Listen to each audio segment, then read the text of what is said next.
The end of World War I is one of the most influential moments in the 20th century because the way the nations dealt with concluding this war sets the United States and many other nations up for many events to come, such as World War II. Today we will be focusing on the 14 points that are connected to the Treaty of Versailles, as proposed by American President Woodrow Wilson. Before the war was over, Woodrow Wilson presented a plan for world peace. Wilson believed that nations could work together to ensure that future wars of the scale of the Great War were avoided. On January 18, 1918, he delivered what would become known as one of his most famous speeches, the 14-point speech. These points were Wilson's plan to create peace between all nations. These points can be split up into 3 groups. Group 1 consists of points 1 to 5. These are reasons Wilson believed caused World War I and should be addressed in order to avoid a future war. Points 6 through 13 focus on boundary changes and providing nations with a chance for self-determination according to their nationality. Self-determination is when nations decide how to run their own governments.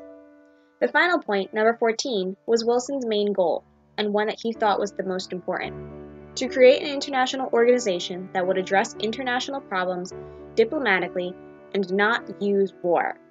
This organization would be known as the League of Nations. In Group 1, the first 5 points were: number 1, there should be no secret treaties. Number 2, freedom of the seas should be maintained for all. Number 3, tariffs and other economic barriers among nations should be lowered or abolished to foster free trade. Number 4, nations should reduce the number of armaments. And number 5, colonial policies should consider the interests of colonial peoples.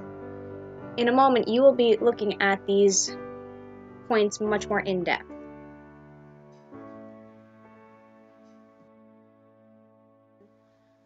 Nine new nations were established after World War I. Some examples are Finland, Poland, and Czechoslovakia. You'll also notice that some of these countries are no longer actually called such as Yugoslavia and Czechoslovakia.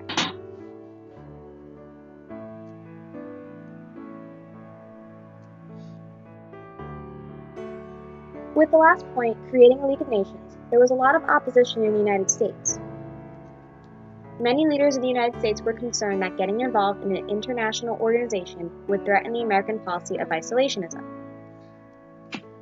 In addition, many government leaders in the United States were concerned that the United States would have to become involved in international affairs, which they did not find favorable.